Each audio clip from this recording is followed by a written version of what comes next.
So I want to talk about the hero's journey and initiation and how that connects to spiritual awakening.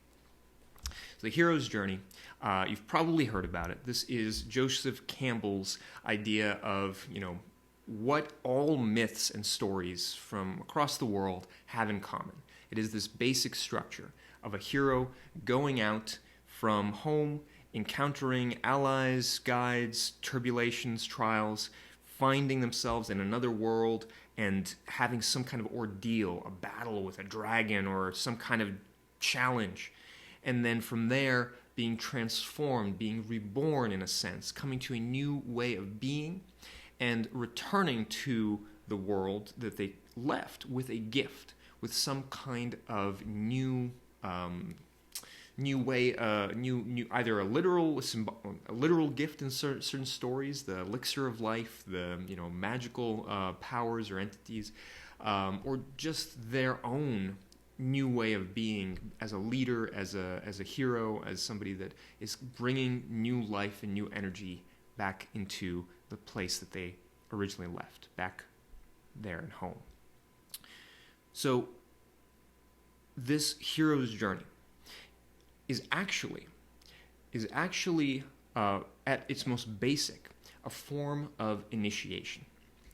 And initiation is, I'm going to give you the three components of any initiation. They are separation is the first step, the ordeal is the second, and then the return is the third. Now, this three-step process, this three-phase process, we can see that in the hero's journey itself. The separation is the hero leaving home, and in various traditional societies, this is about a young boy or young girl is separated from their parents, from their family of origin, usually intentionally by village elders or by some kind of institution or structure in society that says now it's time for you to go and do this thing, do this rite of passage, this initiation. And so there's this separation. And the separation in the hero's journey is about going from the world that you know. The top half of the circle here is kind of the world that you know, the familiar world. And then you go and you plunge into the unknown. You go down into what is either the underworld or a different world, some kind of mysterious new place where things are not as they seem. And so the first stage of initiation is separation. The second stage is the ordeal. And there are various trials and tribulations along the way, but ultimately there is a central point at the deepest part of this other world, of this ceremony, is something very challenging, something very difficult that you have to do or confront. In mythology, again, this is either symbolized by a dragon or some kind of monster that you have to go and slay, like Gilgamesh going and slaying Humbaba. It's something that is a very difficult ordeal. In traditional societies, this could be a fast. This could be something that you have to endure. This could be a hunt, finding and killing an animal in a certain kind of way. This could be, a kind of medicine ceremony, a psychedelic ceremony, if that's a tool that culture uses. This could be all sorts of many different kinds of things. There's this Mircea Eliade talked about how in certain communities, in certain tribes, I forget exactly where this culture, this tradition comes from. There was a shack that young boys and young girls were taken to it. It's far off in the forest, and they would be shut up in this shack with an elder, and the elders would kind of essentially wrap them in the traditional way that the dead would be wrapped, and symbolizing that they are dying. Their youth, their child, this phase of their life is coming to an end, and then they're left there alone in that shack for either a night or several days, and then they are to reemerge. They are to be reborn. And so this is the ordeal, something difficult that you have to confront. Something difficult has to happen. And from there, your ego, your identity, your idea of yourself or the world breaks down, and is, the force of that ordeal breaks it down, breaks you open. And it's from there that transformation is possible after this confrontation. And that's where we get the return. That's where we come back into the third stage of initiation. We're coming into the return back to the place that you left, the return back to the world. And what is happening here, this is where the real transformation settles in and takes shape. The ordeal kind of breaks us open, but the return is where we integrate, where we take what has been, this intense experience, this mind-opening, heart-opening, identity-opening thing, and it's like, okay, who am I now? What have I gained? This is where the gifts really settle in and sometimes arrive. In mythology, this is when the hero or heroine receives the kind of magic potion or the medicine to bring back to the sick or dying father or mother or community. This is when they receive the magical sword or whatever it is that they need in order to come back and help bring new life and new hope into the place that they left. In the culture that I was talking about earlier, after being in the shack, mummified essentially, put in this kind of, symbolic death, going into the, the symbolic underworld, and then re-emerging, coming back. They're coming back to life. They're coming back, returning to their community, to their village, as an adult, as someone that now can start taking on some of the responsibilities of being a man or being a woman. And what's important to note about this process, about this 3-part initiation process, is that it is not just for show.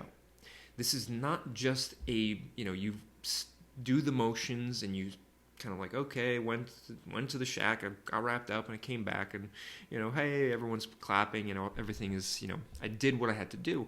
No, this is a deep transformation. This has substance. This really breaks something open in us and forces us to confront the reality of life. An ordeal in this kind of ritualized way is done so that we are ready for the world as it is, which, if we don't do this intentionally, the world is going to do it to us unintentionally, or however it's going to do it. And a real issue in society today is that we don't actually have many intentional initiation ceremonies or rites of passage that are really substantive and rich and deep and effective like this. We have, really, many people can kind of get through life going through the motions, going through middle school and high school and getting into college and going to grad school, and at every step of the way, kind of you can stumble along, you can fall, get your stamp, get your diploma, get your approval, but nothing fundamentally is challenged or transformed inside of you, and we don't really have elders or structures that really kind of do this in a rich way. We do have some of that in the military, but even there, it's this kind of breaking you down and turning you into a soldier, into a warrior, is this kind of very institutionalized and thing that it's meant to produce a it's meant to produce a soldier. It's not meant to produce a warrior. And there's a real difference there in the kind of richness and the depth of what the new state of being, the new role that you're taking on in society and in your life. And so we, there's oftentimes young people they're searching for and they're actually expecting a kind of initiation like this, a hero's journey for themselves. They're expecting it.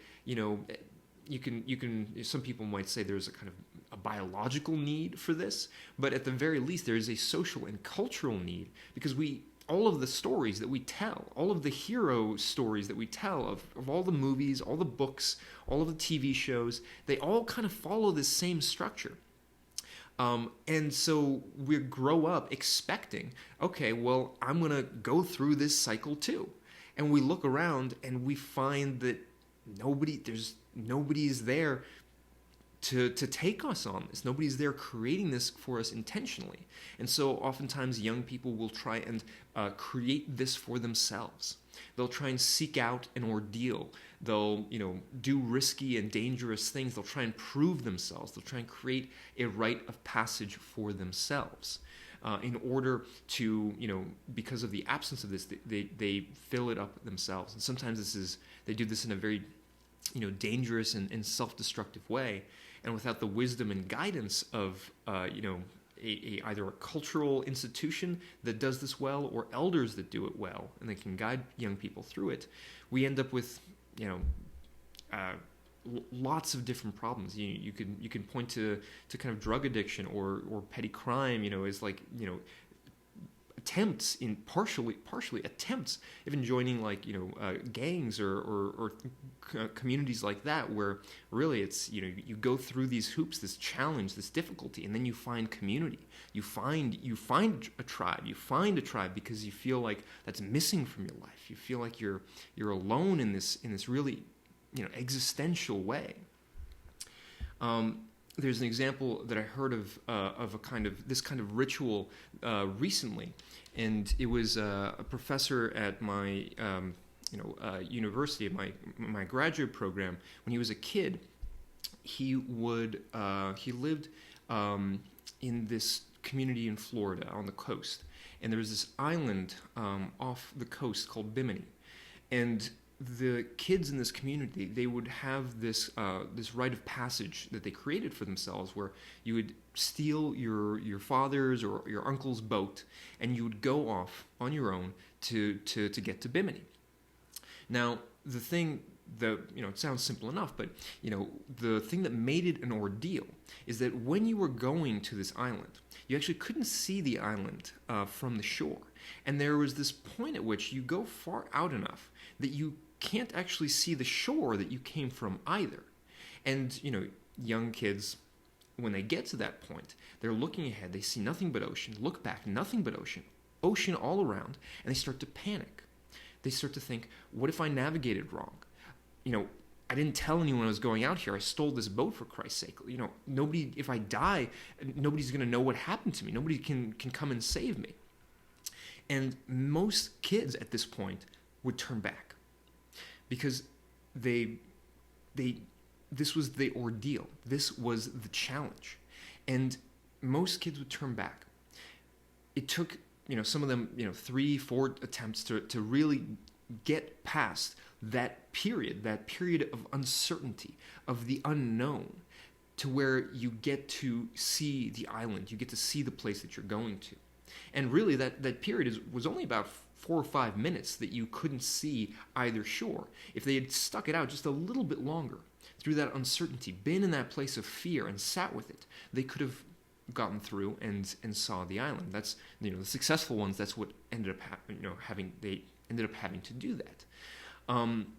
But it's going through that place of uncertainty, that place of fear, that is the ordeal.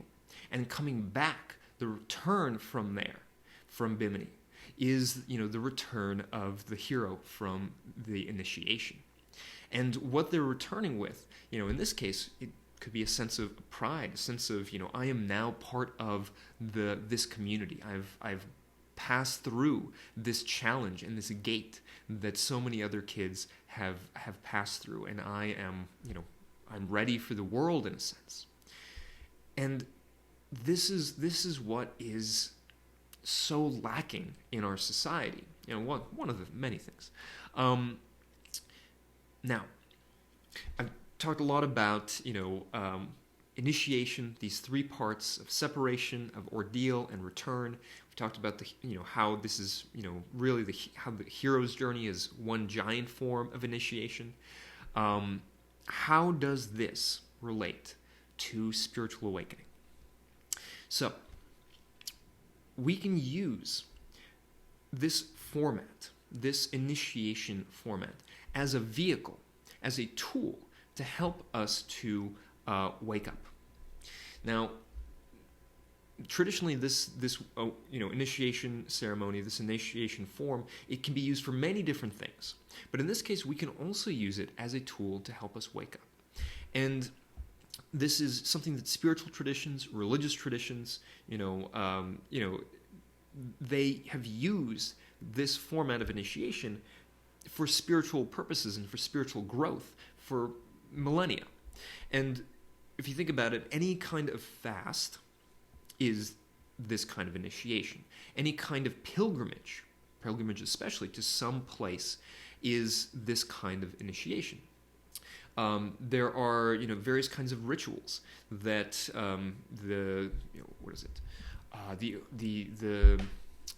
forgetting. In Plato's time, there was I'm completely blanking. There was some kind of mythical ritual that you would go and you would experience this otherworldly place, or this encounter with the gods, and possibly some kind of psychedelic substance that you would take. There are various theories, because there's the mysteries. I think there's the Orphic mysteries or something like that. Anyway, there are various cultures and traditions around the world that have their own forms of initiation that are meant for spiritual growth. And what we can do is, if we are finding ourselves, at this place where we're stuck, we don't quite know how to open our mind, how to really let go in the ways that are required to step into this openness, this non-duality, let go of our identity, let go of who we thought we were. That's exactly what an initiation ritual is meant to do. When we go down, we separate ourselves from the world we know, from the person we thought we were, and we go down into this ordeal. The energy and the challenge of the ordeal, the fear of it, the intensity of it, what we have to do, it breaks us down and breaks us open in a way that we suddenly are no longer that person we used to be. Suddenly the identity and the personality we've constructed is no longer working. It's not enough to confront this challenge. And so we have to let it go. We have to let go of it. We have to transform in this moment. Now, in traditional ceremonies, the transformation, what you then become, is sometimes is pre-prescribed. It's like, okay, you're going to come back, you're going to be an adult. You're going to come back, you're going to be a warrior. You're going to come back, you're going to be a shaman, or whatever kind of role. It could a graduate, right? A PhD student. What we're going to do here that's a little bit different is that there is nothing that you are prescribed to return as. You could say that, well, you're intending to take this journey and awaken, right? So you're going to come back and you're going to be enlightened. In a sense, yeah.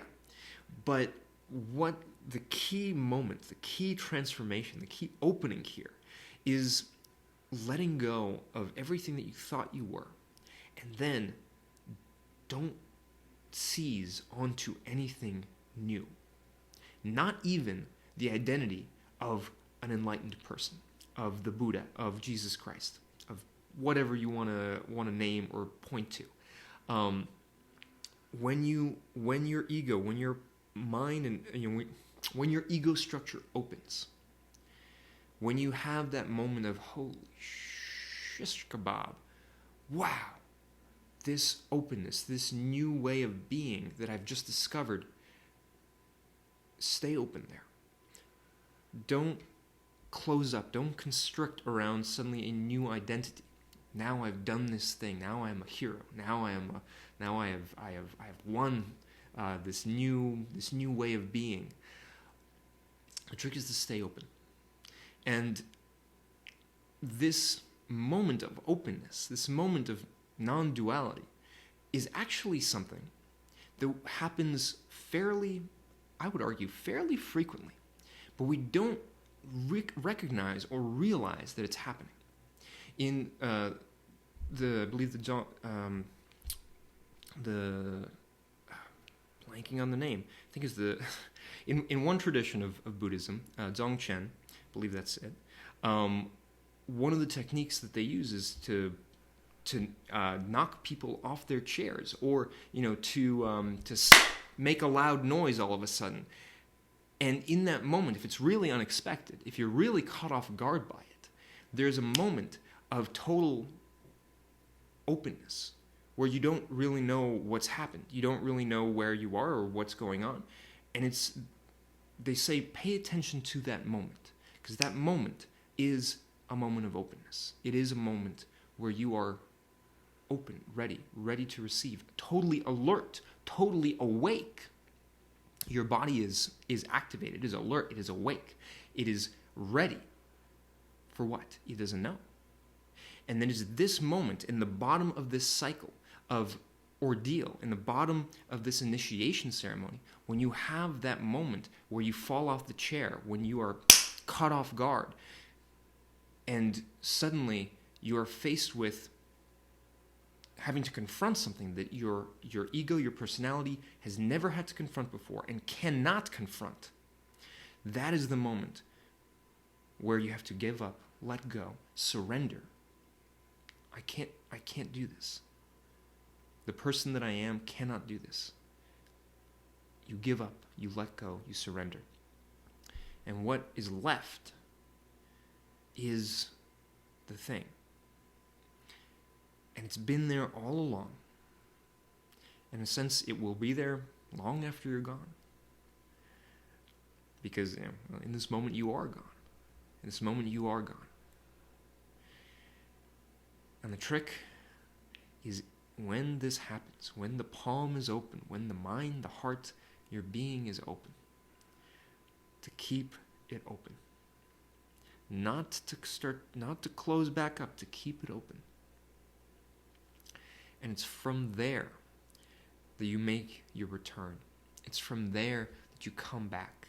And you don't come back as what you thought you were going to come back as. You don't come back, even other people who maybe know that you're going on this journey, they do not know you. You do not even know yourself. There is this total openness, this total mystery that you are suddenly open and free to be and exist in and as. And that is the opening that we're talking about with spiritual awakening. That is the opening to non-duality. Now, easier said than done. I've spoken about this in other videos, but when we go through this and we have this opening, what ends up happening, either a moment later, a day later, a week later, the ego starts to try and reestablish itself and create a new identity. And this could be a new identity around, as I was saying earlier, an enlightened person. I am now an enlightened person. I am now a spiritual teacher. I am now, this savior. That's a common one. I'm putting out a video about that soon. What happens when you believe that you are Jesus Christ reincarnated? The next coming of the Dalai Lama. What happens when you believe that you are the avatar of Krishna? The mind starts to try and to reassert itself, to say, okay, I now know who I am, my true self. I had that real realization, and now I can come back and function as this. But already you're already closing yourself off from that moment of total openness, total not knowing, and you're coming into this place of, oh, I know who I am. and you should know too. Oh, that's the worst when you become what Adyashanti calls an enlightened ego. I am now enlightened, and you should know that I'm enlightened. One of the first inclinations or signs that you're fallen into this trap is you have this real urge to try and tell people, I've done this thing, I've done it. But when you're really in that opened, awakened state, this is something that I experienced as well. There's actually this message that you get to stay quiet, about it. That this is not something to brag about. This is not something to say, hey, I've done this great thing. And I talk about this stuff on my videos all the time. But if you notice, I never actually claim to have become enlightened, or that I'm currently in a state of enlightenment. Because really, I'm very much in a place of continuing to integrate, continuing to open, and continuing to try and live more and more of my life as this channel for the divine, for the moment. But my identity, when it first happened, it tried to start to. I thought, well, now I'm an enlightened person, and it started to form around that. But the key is not to fall into that illusion, not to fall into that trap of superiority, of becoming attached to this sense of, now this is, I was, trying to be very holy and very, very, very, holier than thou, really, is what it started to come off as. And was really my enlightened ego, that realized, oh, I had this experience, I must now be enlightened. But really it was just the ego trying to reestablish its dominance and its control, and trying to guide my life again. So it's important not to let that happen, or watch for it when it does happen, because it probably will happen. Watch for it, expect it. Okay. I feel like this video has gone on long enough already. In short, coming back to the core of this video, the hero's journey, the initiation cycle, with separation, removing yourself from the world that you know, the ordeal, encountering something that breaks you open, and the return, coming back to the world that you left with this new gift, with this new way of being. We can use this cycle as a tool, as a ritual that we can create for ourselves, or if seek out somewhere in the world. And we can use this intentionally as a way to try and open our mind and our heart either to the next level of openness, or blow ourselves completely open, if that's what we're ready for. And we can do this. There's no right way to do this. There are many traditions that have structures like this, but we can also create this for ourselves.